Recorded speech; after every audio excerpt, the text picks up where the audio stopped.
Okay, Stewie, time for Daddy to mow this very rocky backyard. So I'll just put you in this baby seat you've grown out of, right where the rocks are gonna fly. Wait, what? Hang on! Stop! Ah! Up, there we go. Wow, that's a lot of rocks. Hey guys, what's up? Sebi coming at you with a Spright deck profile. This is an Adamancipator Spright. It's a list that I was working on for a while, but after a couple ban lists, I wanted to see if this deck could still run. With the loss of Hulk, Elf, this deck specifically lost a lot of tools that made it a lot better. Like Elf, for example, being able to bring back the Adamancipators was just very broken. Same thing with Hulk being able to summon one out of the deck. Very broken, but without those cards, this deck can still function, and honestly, I still think this is a very fun way to play Spright. And so with that being said, let's get into the deck profile. So, pretty standard stuff. We play 3 blue, 3 jet. We play 1 red, 1 carrot. Not really much to say. It's very standard at this point. You want to see these if you're playing a Spright deck. I feel like playing these at any less than 3 is just wrong. You always want to open at least one of these. If they stop any of your Adamancipator plays, or if they decide to stop you at any point, you have extenders, and these are insane extenders, so we want to max out on these. The 2, it just kind of comes up when you can end your board either on starter or double cross. And starter being able to summon this against branded is insane, and then for any other deck, this is usually very strong. So it's good to have the 2. This card can also come up stopping hand traps, so that's why we play it. Next, Spright spells, 2 starter, 1 double cross. The loss of the extra starter does kind of hurt, but I mean, what's a 2 of to 3? It's really just not that much different. But we play the 1 double cross. I'm still testing this card. I think this card is still good because it's an interruption on your opponent's turn, but if you don't have to use it, then you could use this as special blue from the grave or special jet and then continue your plays. So it's kind of like starter that can't be ashed. So it's kind of cool. I don't know. We'll see how I like it, but so far it's been pretty good. Next, we go into the Adamancipator monsters. 3 Researcher, 3 Seeker. That's it for Adamancipator monsters. We're not playing the level 4. I'm debating trying the level 4, but I just don't think it's going to come up in this list as much as you'd think. It is good for when you do go second, but the problem is that the monster is level 4. It's not level 2, so the synergy is not really there. We want to have level 2s to normal for our Spright cards. So, especially normal summon the level 4. If they negate it and all we have is Spright cards in our hands, it's just dead. So the synergy is just not there with that card. Maybe side it. I might test it. Maybe if I play a different list. But yeah, this works. I mean, they're Adamancipator cards. These are the original Spright cards. They're so broken. They're extenders. They're tuners. They bring out bodies from the deck. Very strong cards. Next, 3 Adamancipator signs. That's it for the Adamancipator cards in the deck. This card's busted. Being able to revive these, and then stack your deck. So you could go normal summon Researcher, special blue effect. Say they negated or something, then you could turn them into Herald and then play summon fucking so much. I'll show you. So this card's broken though. It stacks your deck. It makes sure that these are always hit, and yeah, very strong. Monster Reborn for rocks. This guy. So this is what I was talking about. So you would go signs, activate. So you make Herald, you activate signs, bring back Researcher or Seeker, and then stack your deck with this, summon this, and then continue to go, and you have this negate. You already have 2 monster negates. Well, you have an Omni negate and a monster negate, so it's very strong. We are playing the Guardian. I think this card is just insane to hit off the rock cards. This deck is a lot of 2-card combos anyway, so you're not really banking on your rocks hitting. They're just kind of there to either make the board bigger or to be the level 2 bodies. So this card is busted. Hitting this off Researcher, having this plus Researcher busted. It's very strong, very strong. Now, the reason why we're playing this deck, or the whole idea behind it, is that there's a new level 2 rock monster that is very strong. A lot of people might not know what this card does. It says you can discard this card. You can normal summon one earth or water monster during your main phase, in addition to your normal summon set. So when we did have Ronin and Swap Frog, insane. You could use this to summon the Nimbles. You could use this to summon the Adamancipators. It's very strong. Also, its second effect, if you have a water monster and an earth monster on your field, you can special summon it from the graveyard, but banish it when it leaves the field. So it's just an extender. It's very strong. I think this card is very good, and that's why we decided to play Adamancipator Rock. Other level 2s, 2 Doki, 2 Weeping. It should probably be 3 Doki, 1 Weeping, or 2 Weeping, 3 Doki. I have to mess with the list. I believe we're at 48 cards right now, which it was originally 40, but I decided to throw in a few other things. And yeah, we're at 48. We're gonna cut the list down. This is kind of just like proof of concept, but these are the rocks that we play. We should hit most of the time. It's very rare that we whiff. If we do whiff, like I said, it doesn't matter. We're not banking on these hitting, so it's just kind of there.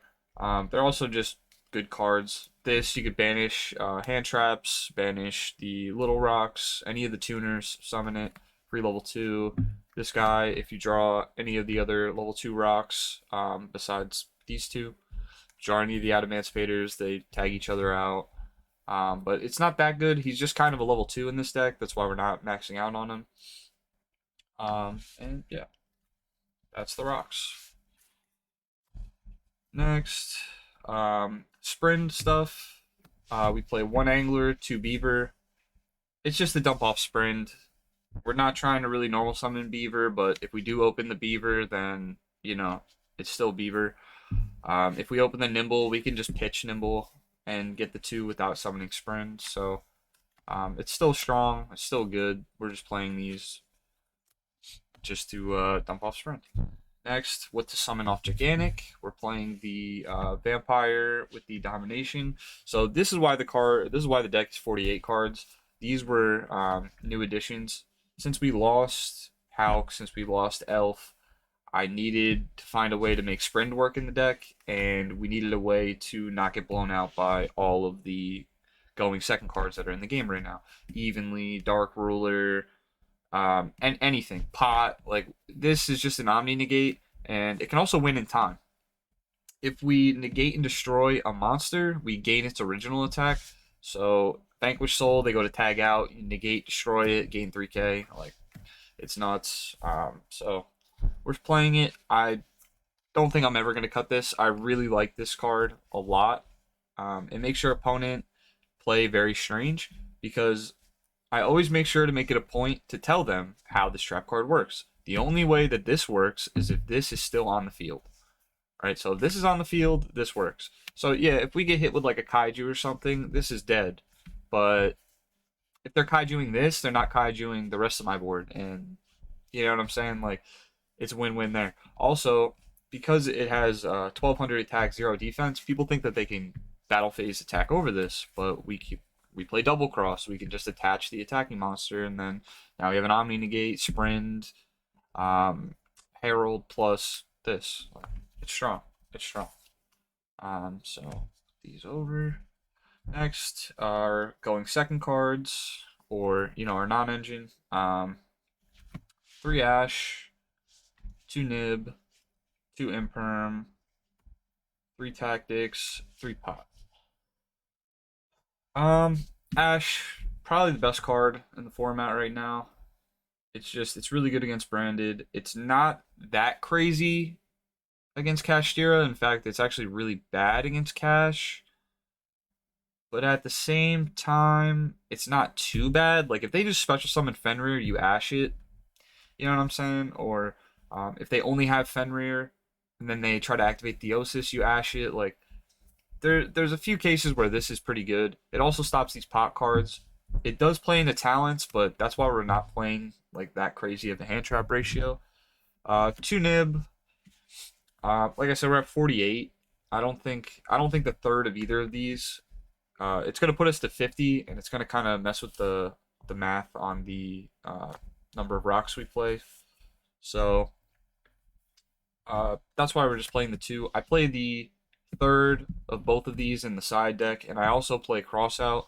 So I play crossout in the side, so that's kind of why this ratio looks so weird. But this could easily just be the third nib. I don't even know what this could be. Maybe a thrust, maybe 3 thrusting, 1 talents, but hand traps are good. I think these are the best hand traps at the moment. This one being the better, since there's so many decks that are being played right now that this card is just good against. Nib, Kashtira plays into it. You can nib branded. You can nib a lot of decks to where their end board isn't good enough to beat the how many extenders we play.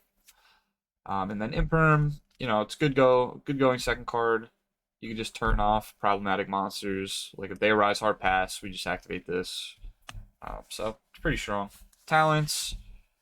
This was another reason why the deck is 48 cards. We just threw this in.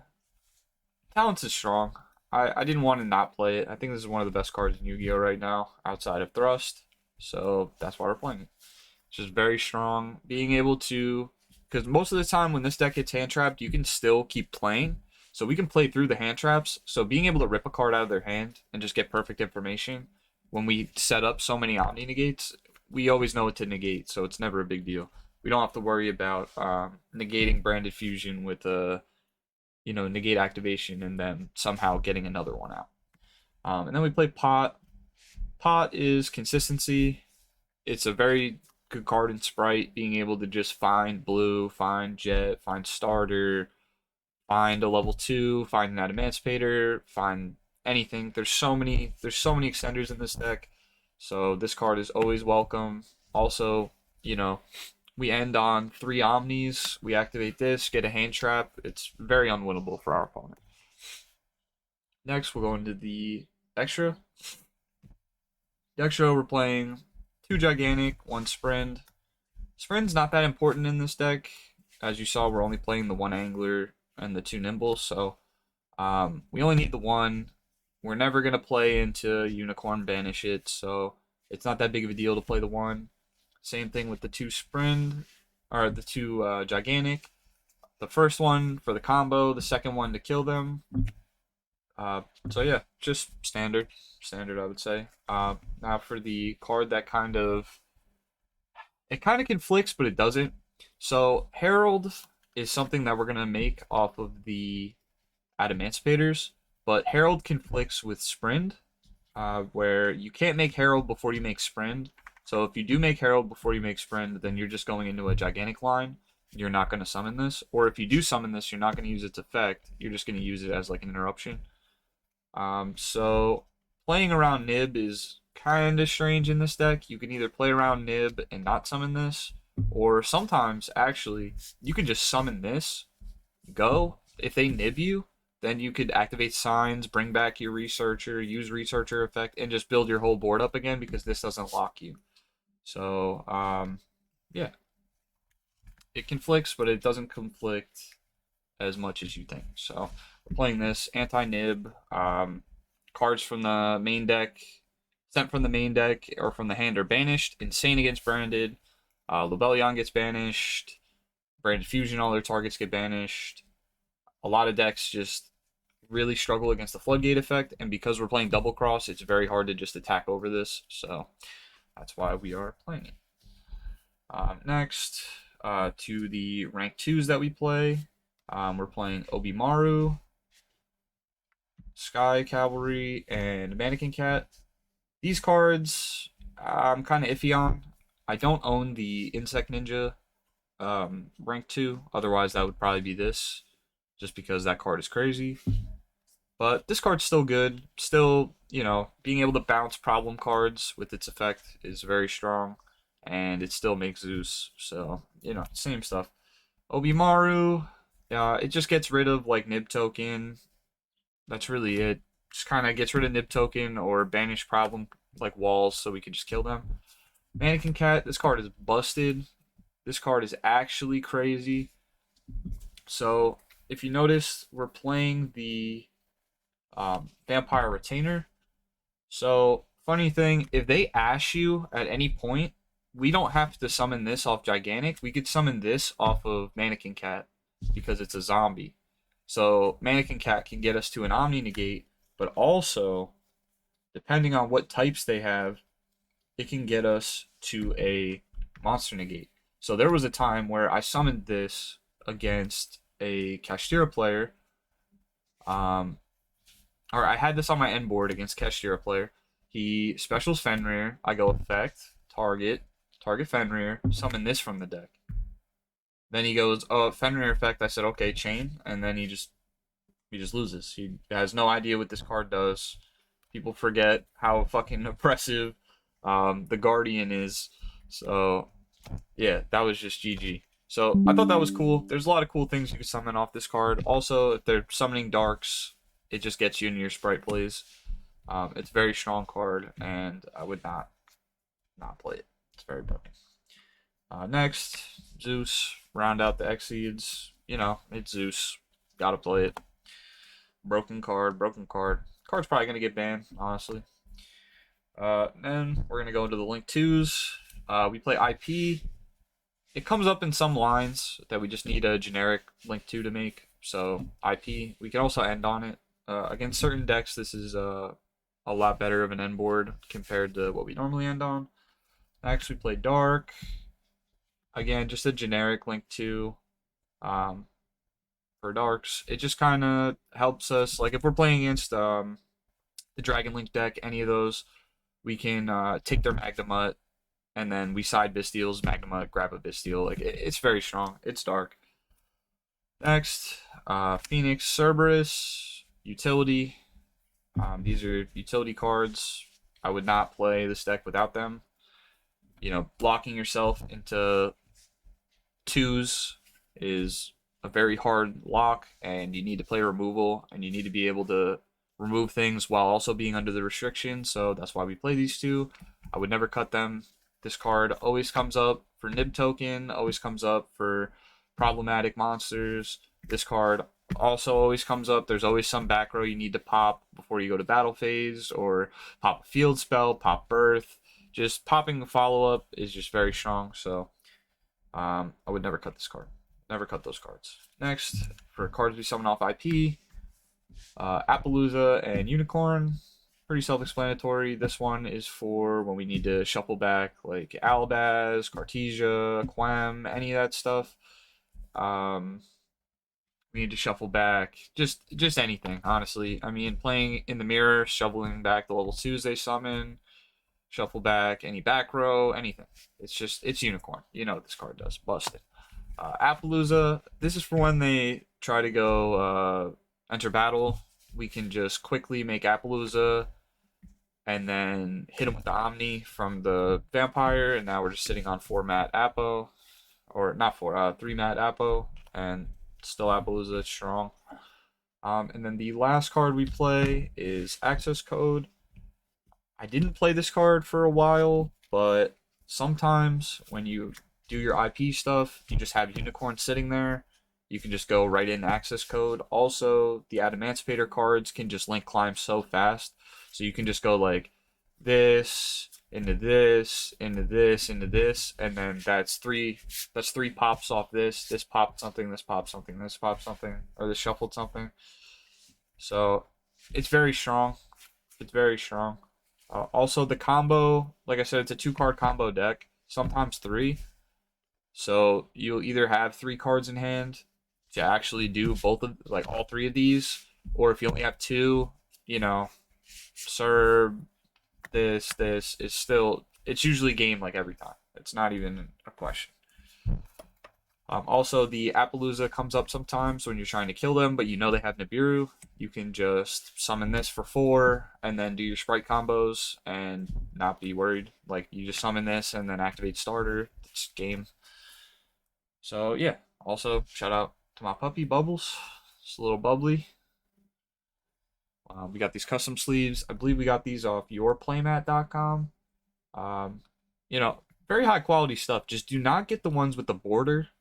The ones with the border did not come out as nice as the full art ones, so that's my recommendation. If you want to get sleeves, get the ones with the full art from yourplaymat.com. Yeah, guys, that's the deck. Let me know what you guys thought about it. Comments below. If you want to see more weird deck ideas or more, just decks in general, let me know in the comments. I like to build, combo decks. It's my thing. I like to build just like the craziest combo decks. Just more out there kind of decks like the Adamancipator Spright. No one's playing that. I like doing stuff like that. So if that's something you're interested in, let me know and leave a like on the video. All right. Appreciate you guys. Thank you. Have a good one.